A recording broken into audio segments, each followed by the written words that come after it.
Well, Fauci. I heard one today. Fauci himself said that marginally effective, going back several months. I heard the Ron Paul report today was talking about it.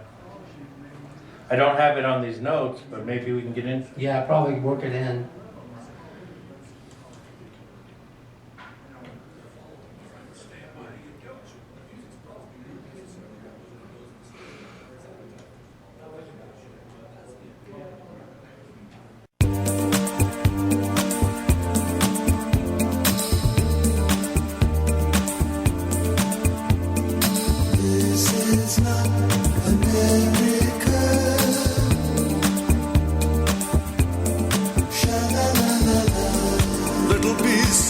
Hello and welcome to Talking Truth to Power, Nevada's Freedom Talk Radio. I'm your host, Brendan Trainor. My co-host, Leland Faegre. How many days until the next the national election? 174. Okay, so we got to keep that in mind. Yeah. Not too long. It's coming right up. All right. Another thing that we would want to start off talking about how widely broadcast we are. You can see we're widely broadcasted? Yeah, we're on worldwide on the World Wide Web. Yeah, that's right. I forgot about that. www.americamatters.us. Are we heard in Brisbane? We're actually heard in Brisbane, yes. How about that, huh? Yeah. Queensland? Jakarta. Oh, very good. Yeah, we're all over. Yeah. If it's not censored, you can even hear us in Beijing. Uh-huh. That's good. So we have that many days till the election, and let's start off with the latest on COVID. I picked up that new scientific evidence says COVID-19 was not man-made. It arose from bats after decades of mutation. Some scientists think it might have taken 70 years to mutate. And it jumped to an intermediate animal. Possibly they're talking Wouldn't about... be a bat, would it? No, it came from a bat. Originally, the bat system, I don't know how it works. I'm not that... What is it about those bats? Yeah, they have all these diseases, but they don't get sick from them. But they kind of linger on in their system for some reason. But what's the interest that the Chinese have in those bats? What are they just fascinated by their appearance, or... Actually, it's a myth that they eat bat soup in Wuhan. Did you know that? No. The only place Chinese eat bat soup is in offshore islands, not Taiwan, but in the Pacific. It's a delicacy there, but they don't eat bat soup in Wuhan, according to what I've heard, the latest that I've heard. But they are preoccupied, apparently, with the animal. Well, I am too, actually. Yeah, virologists are preoccupied. I mean, we say they were using bats in the virology lab. We use bats in our virology labs, too. And where I live in Lake Tahoe, I'm at 7,500 feet, and in the summer, they're quite active. I see them all the time up there. Right. And they are very, very interesting. And I told you I had one in the house a couple of years ago. All right. That was quite an event, but we don't have time to talk about it here on the show. It was really interesting. So now they're saying it might have jumped to a raccoon-faced fox indigenous to Japan and China. But at any rate, also they're saying that the disease was actually present at least in the first couple of weeks in November and maybe as far back as June or July. Now Gordon Chang is saying that we have a satellite imagery in mid-October of all automobile traffic around the laboratory, the Wuhan laboratories, with shut down. There's no cars operating outside the laboratories. Mid-October. It's possible. So something went down there at that time. That's Right. what he's maintaining. Yeah, that's Now again, we need this information. We need this investigation to go forward. But and how are we going to get that? The only lab that was actually shut down was our lab in Fort Detrick, Maryland, that the CDC shut down from August until November because of bad protocols and inability to, maintain proper, yeah, we know that went down too. Yeah. So we don't know if there's anything happening in Wuhan, but as far as I'm concerned, this is pretty much all fear mongering. I don't. Well, I know that's what you're saying, but you see, here 3 deep state agents go into a bar. Uh-huh. Clapper, Comey, and Brennan. All right. And after the third round, Uh-huh. one of them says, we've thrown everything at this guy. And he fights it off like it never hit him. What are we going to do? We have to take this guy out because that's the consensus opinion at the deep state level. Right. And they come up with the idea of a virus. Wild. Yeah. But after 3 drinks, Yeah. it could happen. Now, how do we get it over there? Who has animus? Who has the animus that we could blame, even though it originated here? Okay. China. China. Yeah. Oh, yeah. So we blame the Chinese. They're deep state globalists just like we are, meaning Brennan, Clapper, and Comey. right. So they're partners, and they woo the Chinese into the plot. Oh, wow. Now the plot thickens. See, this is what I thought of when the thing took off way back, at the Everett senior home, when we lost 50 seniors up there. Mm-hmm. This is what's going on in my mind when that story broke way back 3 months ago or whatever it was, 6-7 weeks ago. So, they're partners in that grand design of globalism, just as Brennan. They're not enemies in that way. Look at Biden. Look how Biden talks about the Chinese. They're not that bad, folks. Right. Well, I don't think they are that bad, frankly. You can't stop the international flow of capital. It's like trying to put your finger in the dike. It's not going to last long. They're thieves. They're stealing our technology, and we let them. Yeah, but we let them, exactly. Yeah.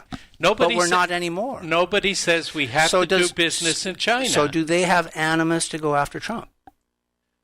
That's the predicate of the conversation. Well, okay. Did they have animus to go after Trump? And to cease and desist this phase 1 of the new trade agreement.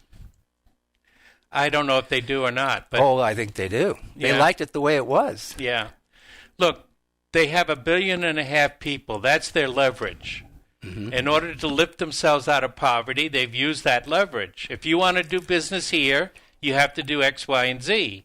And nobody forces American corporations to do business in China. Mm-hmm. It's all the international flow of capital, which, like I said, you can't really staunch. Now, we can pull back supply chains, but guess where they're probably going to wind up? In Vietnam, another they'll communist stay in country. Asia. Yeah, they'll stay in Asia probably. Probably.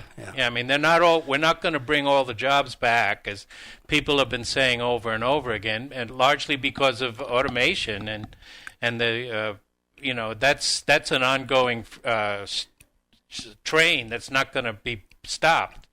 We're going to keep having AI. And, oh, wow, we're almost at the end of the segment. Well, I think we need to send them an invoice. And I don't know how much to bill them for, but I'm in on that. Australia can sue us then.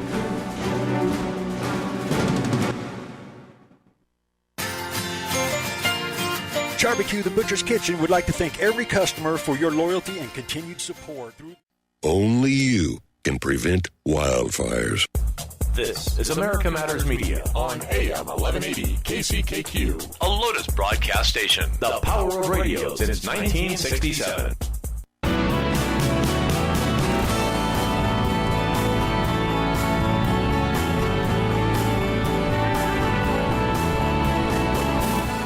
Want to expand your advertising dollar? Sponsor this or any America Matters program by calling 775-827-8900, extension 2. Now, back to the show. Hey, welcome back to Talking Truth to Power. I'm your host, Brendan Trainor, and my co-host, Leland Faegre. All right, so let's. I think we're going to get into this a little bit more here, Lee.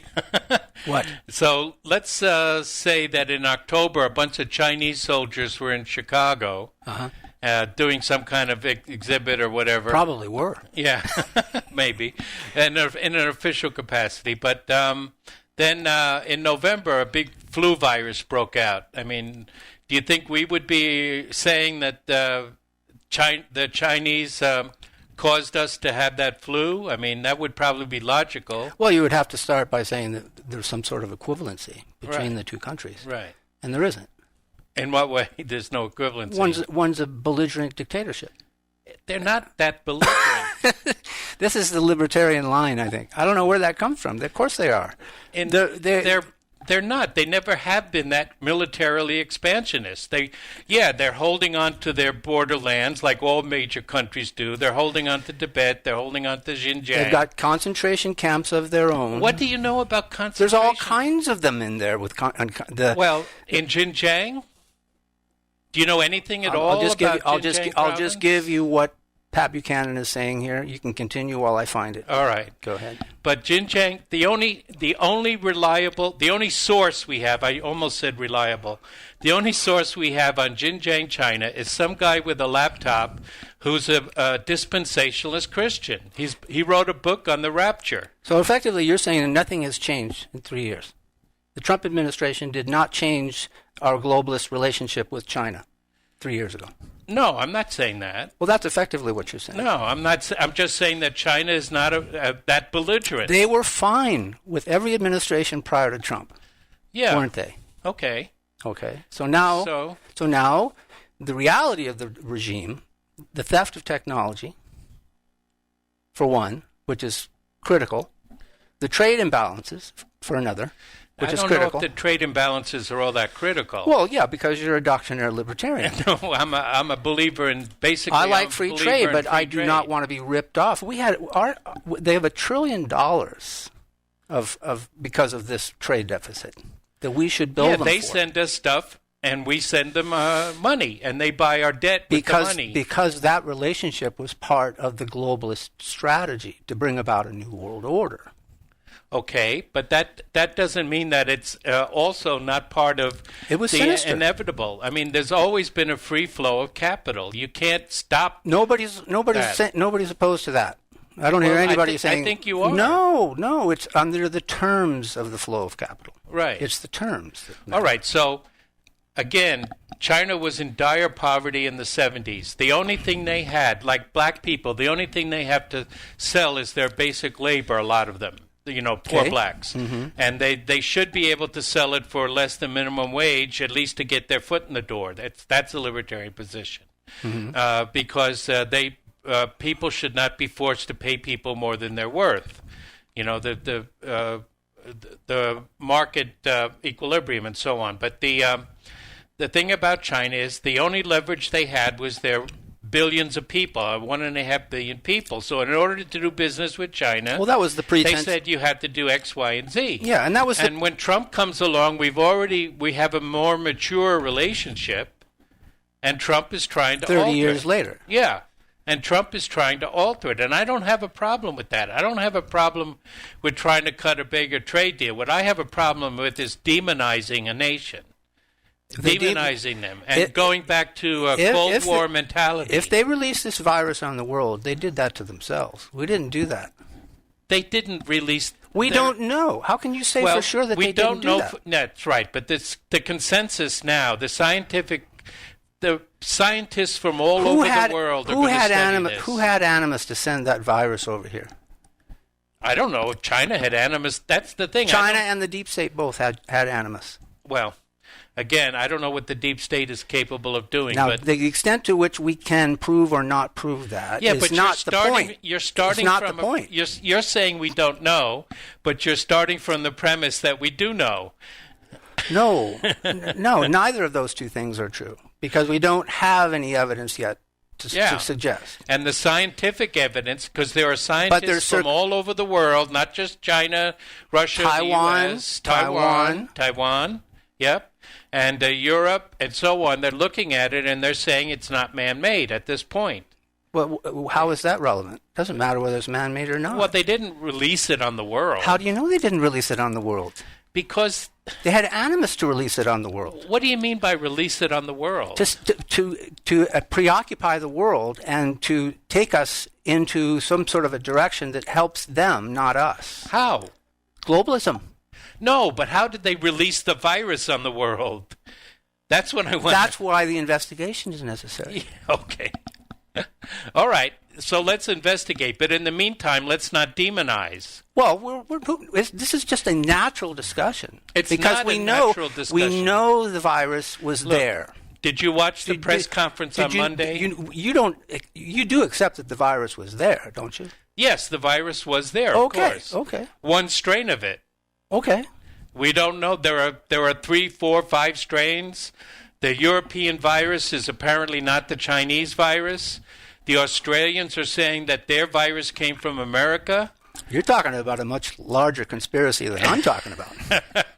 I'm not saying it's a conspiracy. I'm just saying it's a natural event. Well, I'm saying it's every bit like a conspiracy, what we're Maybe. seeing here. Maybe on the surface, but again, And then you incorporate the WHO into the dynamic. Well, the WHO is a different story. Well, they are globalists to the core. Well, yeah, you could say that. But well, then I just again, did. Yeah, I know. And you can say they're globalists, but that's a very general They are term. globalist.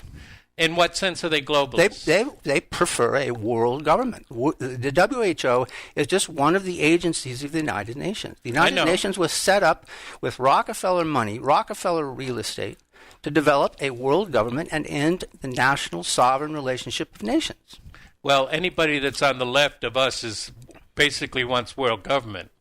And even on the right of us, I mean, the right-wing prior to Trump, Zionists want world government. Well, he's been in bed with them, and they want world government. No, this is just the way he operates. It's the art of the deal. Yeah. I don't want world government. I agree with that.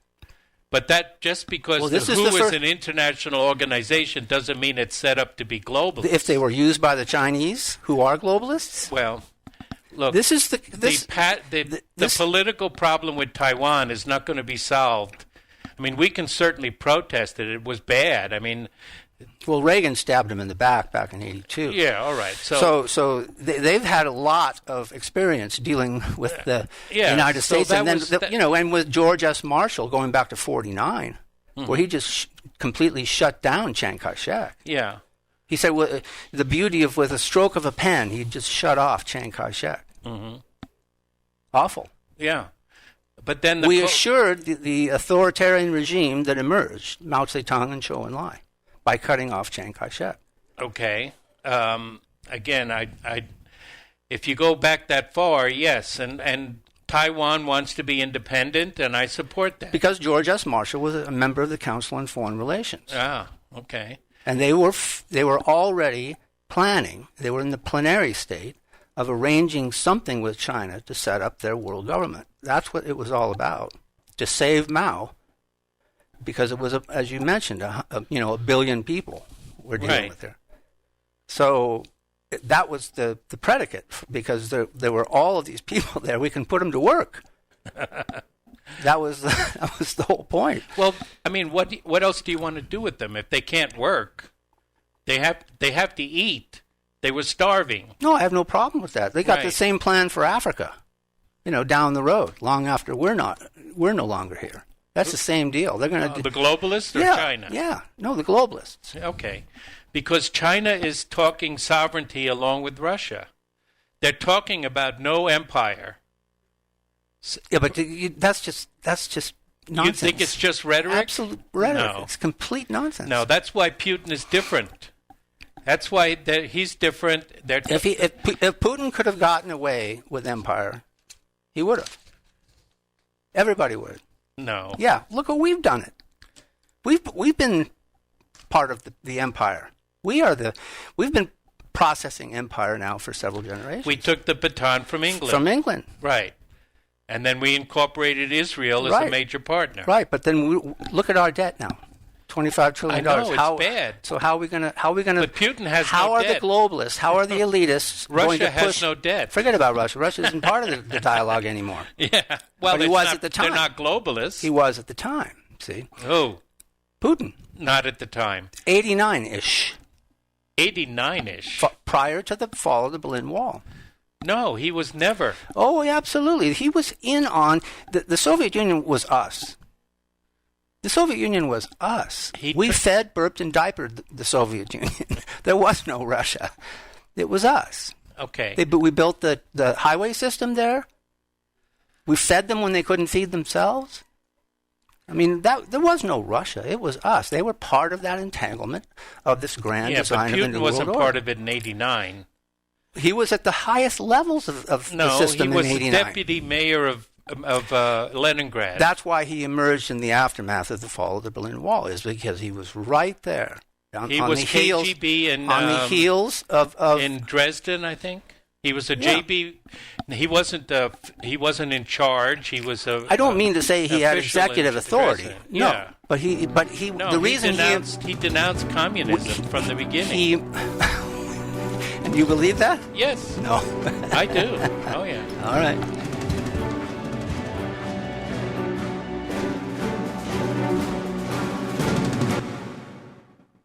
One in 3 adults in America have pre-diabetes, but most don't know. This is America Matters Media on AM 1180 KCKQ, a Lotus broadcast station. The power of radio since 1967.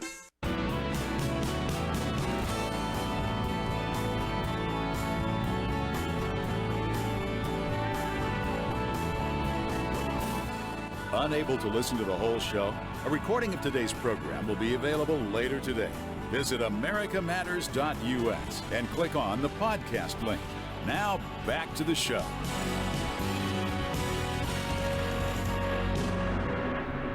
Well, that's what it's. All right. Well, welcome back to Talking Truth to Power. Talking over the commercial breaks. Yeah.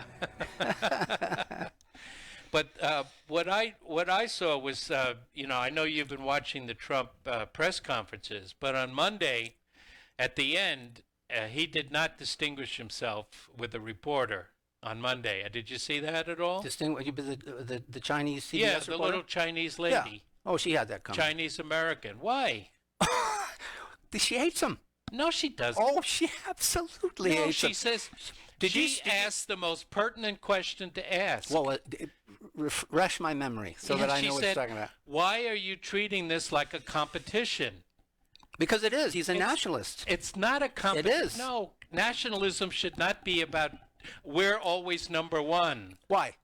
Because it's not true. No nation should consider themselves number one. But why shouldn't that be the objective? No, it shouldn't be the objective. Why shouldn't it be the objective? Competition, all the countries of the world are trying to cooperate over a pandemic. America is the only one that's more cooperation than anybody. No, we're sending all of our equipment around the world, and guess who didn't? By the way.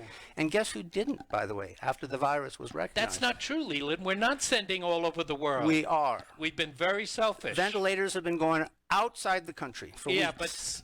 For weeks. Yeah, for weeks. But in the beginning, we were we had to take of ourselves. We have to take. The only reason why we had to think of ourselves was because Trump was so slow. Because we needed to. No, Trump was so slow. Trump was not slow. He was. No, he was not. Yes, he was. Ridiculous. Azar asked for. He was the first to take action. No, he was not. He was. No. Yeah. Azar asked. He sealed off the airlines from China. Well, that was in Japan. Yeah, China was the first to take action. January 31st. China was the first to take action. And he shouldn't have had to do that. That's a question. It may have been a mistake to do that. Well, he shouldn't have had to do it because China should have sequestered those of its citizens who were leaving and infecting the rest of the world. There is no evidence that they affected the rest of the world. These other countries... We know they infected the rest of the world. The question is, how did they do it and under what circumstances and motive Everybody's ignoring that there are several strains of the virus and they're not all indigenous to China. That may or may not have anything to do with it. It may have something to do with it. Well, this goes back to the investigation. Look, she's asking... Going back to that woman, that CBS reporter who hates Trump. She's just a Trump hater. That's all she is. No, she asked why. It wasn't a decent question. She asked why. It was not a nasty question. She asked why is it such a competition? Did you watch the whole thing? I watched her question. I watched the latter part of it. Okay, well, here's how they work. Okay, he delivers his messages that he wants to get out, and then he opens it up for questions. Right. I would suggest he shouldn't even do that, but he does that because he likes to tangle with these people. Right. Okay, and then all of a sudden they work themselves into a froth, and you can see it develop over the course of say 15, 20 minutes. And then it was her turn. She came, and that was just it. He said, "You know what? This is not constructive. No. I'm out of here." No, she didn't ask a nasty question. She simply asked, "Why is this such a competition?" I answered the question. I answered the question for you. It's not. And that's Yes, not it a is. good answer. Oh, it's the best. It's No, answer. it isn't. Oh, it's perfect. No, it's not a good It's answer. absolutely the There's reason. no reason why we should be thumping our chest. None of those reporters engaging in a pissing none contest of with those these reporters other countries. in these briefings are worthy of the time of day, and yet he answers their questions anyway. I mean, I can't put it any more He didn't know how succinctly. to answer her question. It was outside. He did answer it. No, he didn't. From your he blamed perspective. China. Well, we're just going to disagree. That's all he did was blame China. You and I are going to agree. And he to disagree. shouted it. He should blame China. And he shouted it at her. He should. He shouted China, China twice at her. Perfect. It's not perfect. Absolutely no, perfect. It's not perfect. There is no reason why the United States should be in a pissing match with every other country. Not all the time. We're losing. It depends on the circumstances. We're It depends losing. on the subject. This is what Rush Limbaugh says this morning. The next 4 months will be war like you've never seen. And it's with these people that we're at war with. This is the propaganda league. But we're not at war with China. And we don't want to be at war with China. We are absolutely at war with China. We're not. It's absolutely critical to understand the context of the war, but it's a war It's against not a war. for the hearts and minds of the rest of the world, because they are a leading globalist in the context. And they're winning. They're winning the hearts and minds of the world, Leland. You'll see The that. Belt see and that, Road Initiative is being signed He on is- by more and more countries. and he is, because he's doing it all by himself. Who? Because of opinions like that woman and those who would support her. There's no reason why it should be a competition. There's absolutely. What do you think life is? It's all about competition. No, not always. It's also about cooperation. When possible. Yeah, and it's very competition. possible. Competition is a natural part of life. Yeah, You're always competing. competition is a natural part of I've life. got a bunch of kittens at home right now. Right. They're less than a week old. They're constantly just fighting each other for that nipple. Right. It's competition. It's as natural as the day is light. Yeah, but it's not necessary in this context to be competitive. Of course it is. It's especially true in this context. And Trump was late. No, he wasn't. Yes, he was. No, he wasn't. They asked. Yes, I have He the was timeline. concerned about breaking down the economy. Yes, that part of it. Yeah. So he waited. But no one knew the extent. He waited No a one whole- knew the extent of how dangerous this thing was. That's true. How transmissible this thing was. But they're saying China knew. They knew about it first. Nobody knew, but China knew. They knew about it first. Well, they didn't know anything more than anybody And they else. didn't let us look into it. They did not share what they knew with the rest of the world. They did not. They did. They sequenced the This is DNA right propaganda away. nonsense. They sequenced the DNA right away. This is absolute nonsense propaganda. No, it's not. Yeah. It's not, Yeah. Leland. It's, Well, we're just going to disagree on that. I know. It's the accepted timeline. As are the Secretary of Health and Human We don't Services. even know what the timeline. You know, there's an outlet, there's I a know. media outlet in Britain that believes that they knew this as early as September. China? September. No. Yeah. The virus was going around possibly as early as July. I think it's the Sun or the Guardian. I forget what the source was. Yeah, but they believe this thing was Yeah. known as early as September. By China? Yes. No. Yes. There's no evidence of that. And then Gordon Chang comes along and he says the traffic around the lab shut down in mid-October. Oh, yeah, I know. And the Well, you don't trust Gordon Chang. No, I don't. Well, I don't trust anybody that doesn't trust Gordon Chang. The Iranians were building mass graves. We have the photos. You know, there's all kinds of bullshit being generated. I don't. The new. All right. No profanity. I apologize. The new. The neocon organizations, the U.S. propaganda machine, is generating all kinds of BS about other countries. Now that would be true prior to Trump. No, it's still there. No, it Yes, is not there. It is. It is not there. Do you think he shut down the National Yes. Endowment of Democracies? You think he shut down all these neocon operations? The propaganda mills that you've been associated, that the American people have been witnessing over several generations, shut down with Trump. No, he hasn't. Yeah. They're still operating, Leland. No, they're not. Yes, they are. They're spreading. Not on his watch. They're spreading disinformation all the time, and they Give are. me an example. the whole thing with Kim Jong-un or Kim Jong-un, whatever his name is. What about that he was dead? Listen, you're confusing. That was a disinformation operation. You are confusing his art of the deal tactic that he uses all the time. He uses that all the time. Have you ever read the book? What, disinformation? The Art of the Deal. Did you ever read the book? No. Well, that's what you're witnessing. That's Trump. No, it's not. That's how he negotiates. He gives people. Listen. Without that understanding, none of this makes sense to people. I can see that. Did you know that Howard Stern called for Trump to resign this morning? Well, I'm not doing that. No, but you see, the assault has begun. They only have 174 days to get rid of this guy. I know. And Biden is. The Biden campaign is going to argue that they would have been more competent than Trump, and they have a point. How so? Because, like I said, he delayed the testing. That was largely the fault of the bureaucracy, but he put all his faith in the bureaucracy. Well, he doesn't have a choice. Well, okay, sure. When he does something bad, he never has a choice. And when he does something good, it's always his brilliance. That's right. That is correct. No, I can't accept that is always right. I know, because you're a doctrinaire libertarian. I know where that comes from. Because I dwelled in those circles for so many years, so I know where it comes from. They don't understand globalism. I understand globalism. Yeah, I know, but libertarians generally do not understand globalism. Right. You can't have a conversation with those people on globalism. That's a pretty valid point. Yeah. The Libertarian Party is too It's globalist. a naivete. It's not to their discredit. Right. I think in a perfect world, we should all embrace everything, no borders, all that stuff, that's fine. But that's not the world we have. And I know. So it's naive. I know. So, but the fact is that Azar asked for the personal protective devices, and it was over Trump denied him. The White House denied it.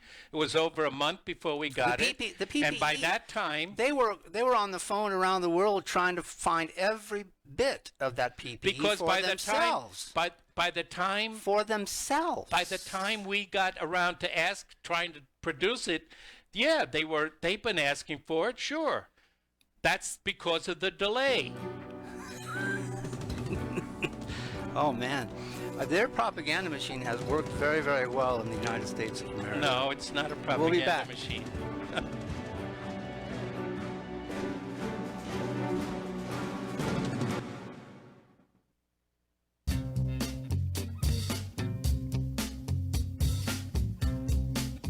Hi, this is Eddie Floyd. Let me tell you about my favorite non-profit public charity, Wainema Wild Horse Sanctuary, located on the Forsythe Ranch in Hallelujah Junction area. And please go to www.wainemaranch.com. That's WYNEMA ranch.com. This is America Matters Media on AM 1180 KCKQ, a Lotus broadcast station. The power of radio since 1967.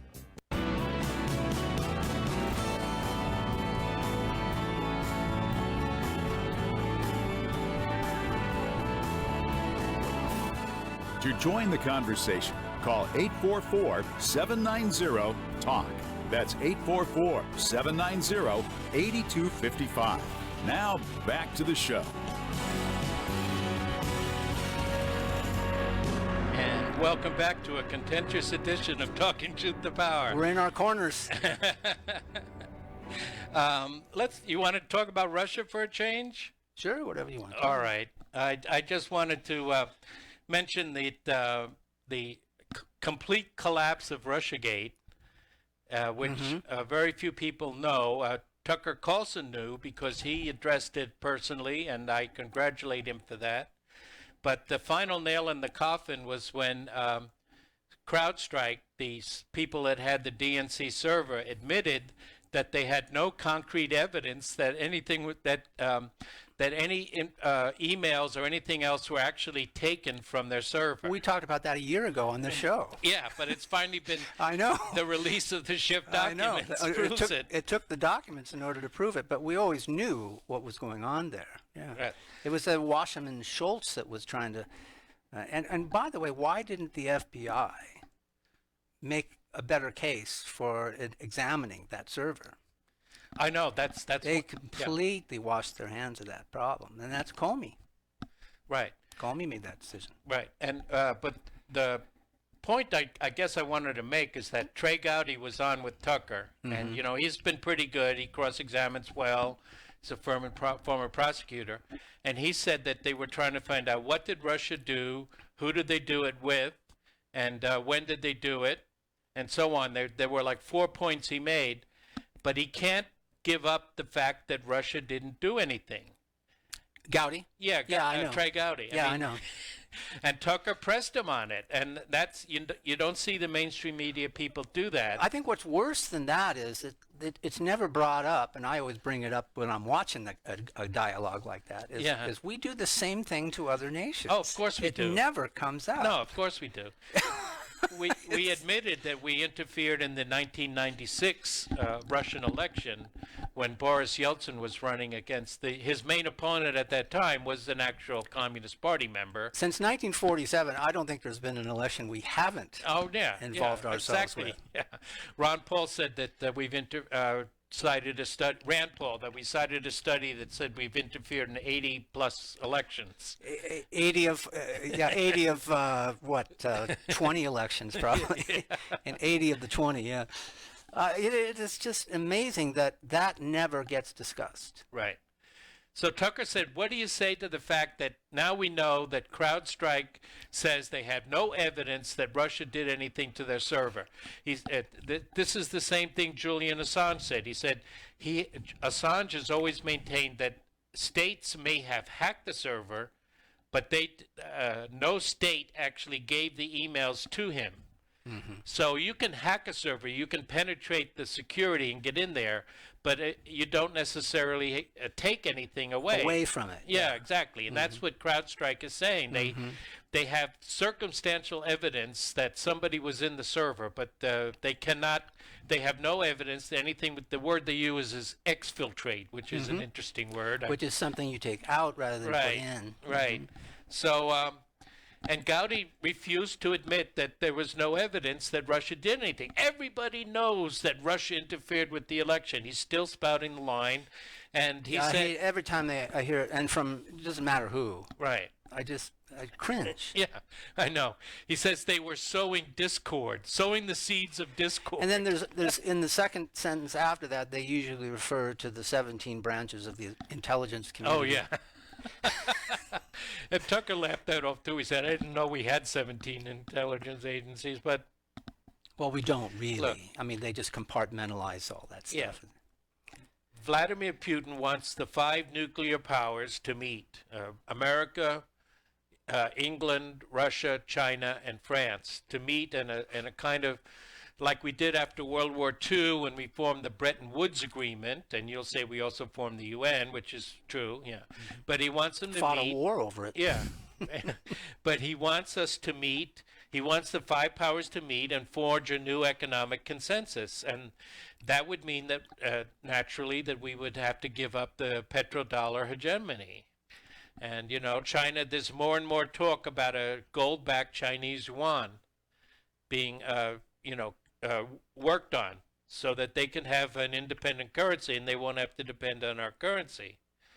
So, but those are protocols that have existed long before Trump came along. Right. Yeah, so, I mean, those kinds of things are negotiable. Well, actually, I mean, Trump has definitely escalated it because of the fact that... Well, because of the circumstances. No, because he bullies other countries into he doesn't bully other countries. He does. What countries is he bullying? He got Europe, for example. He was saying that if they didn't accept the Russian gas pump pipeline, Nord Stream 2, that he would, accept the far more expensive liquid national gas that from America, that he would impose sanctions on European countries because of who they trade with. That's bullying? Yes, that's bullying. Why is that bullying? Because sanctions are an act of war. No, they're not always an act of war. Yes, they are. No, they're not. Yes. That's the way he negotiates. This is the art of the deal applied to the real politic. But that is mercantilism. That is not free trade. No, he's just looking after the United States of America. We are now an exporting country. He's looking for markets to sell liquid natural gas to. By using violence against other countries? Where's the violence? Sanctions. Sanctions are an act of war. They're a violence. They're a pressure point. That's negotiation. That's what it's all about. That is an act of war. No, see, there again, that's the doctrinaire libertarianism in you. Right. I mean, you don't. That's not force. It is force. It isn't force. Has it happened?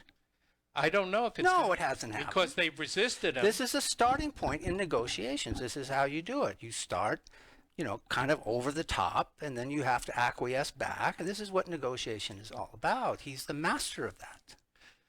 Okay. And what about Iran? Is he a master of a negotiation with Iran? Very little bloodshed there, is there? Nothing. He's trying to... There is massive You can bloodshed. argue about the objective. That's aside from what we're talking about here. But he has not gone to war with them. The sanctions on Iran have not caused bloodshed? Has not gone to war with them. Well, they've caused bloodshed. Minimal. People have died. Minimal. How do you know it's minimal? Well, what do you know about it that I don't? Because we know that he's holding medicine and other medicines are getting supplies. through. No, medicines not are getting because through. of us. Well, if they're coming from Europe, then why do we have to supply them? They're not coming in any great amount from Europe. They're mostly How do you know they're not from coming Russia from and Europe? China. Iran has maintained very good relations with the European community. Yeah, but Europe has tried to do a financial workaround to the petrodollar and the World Bank, That's and fine. It hasn't done much. They haven't been able to do but it. That's not my problem. It's not your problem, but what I'm saying is that the sanctions on Iran have caused deaths. They have killed people. They have killed people. Yes, the sanctions have killed people. No, Iran has killed people. Iran hasn't They're killed not people nice people. Let's be honest about the enemy, okay? It is an enemy. We don't need to provoke Iranian the enemy. people are nice people. Correct. And sanctions are on the Iranian people. Absolutely right. So you're to a killing certain nice extent. people. This is the real world, man. No, it's not. This the is real world. doctrinaire libertarianism that you cannot get around. That world that you want doesn't exist. These are the practical facts of real politics. It's not going to exist by killing people. That's not the way to do it. We are not deliberately killing people. Yes, we are. No, we're not. Yes. It's a byproduct of negotiation. It's not you can say it's a byproduct of negotiations, It is. but it's killing people. I didn't deny that there were some deaths involved. I said that from the outset. All right. So it's not a perfect world. Yeah, but we're not at war with Iran. We are at war with Iran. No, we're not. We are at war with Iran. No. We don't necessarily have to be at war with Iran, but we are at war with Iran. All right. So, well, that's Trump then. Trump has got us into an unnecessary war with Iran. If it gets to military conflagration, then yes. It already has. We've killed their general. He killed many of ours, and that happened long before Trump. Long before Trump. Yeah, defending his own country in Iraq. He had an opportunity to take somebody out there in a very unusual set of circumstances, and he chose to exercise an officer of a foreign country on a diplomatic mission. In Iraq. In Iraq. Yeah. Yeah. Yeah. And he killed him. He at war. murdered him. He assassinated He's him. at war. He's a warrior. We should Soleimani's a warrior. Soleimani was defending when you his find own yourself in a position of authority in the ranks of the military, you're vulnerable to being taken out. No, you're not. Of course you are. According to international law. Of course you are. We're not at war with Iran. You're citing international law? Yes. See, so there is the globalism that we're talking about here that reveals its ugly face.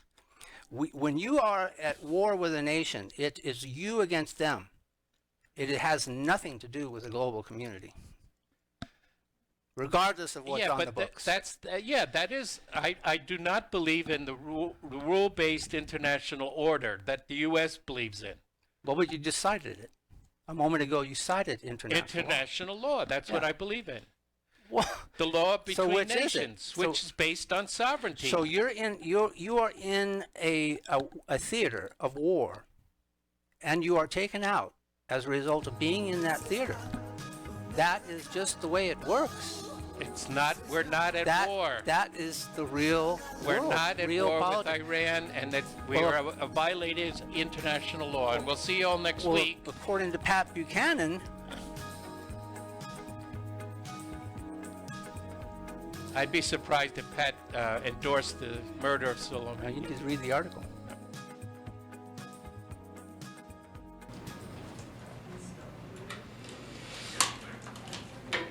All right, great show.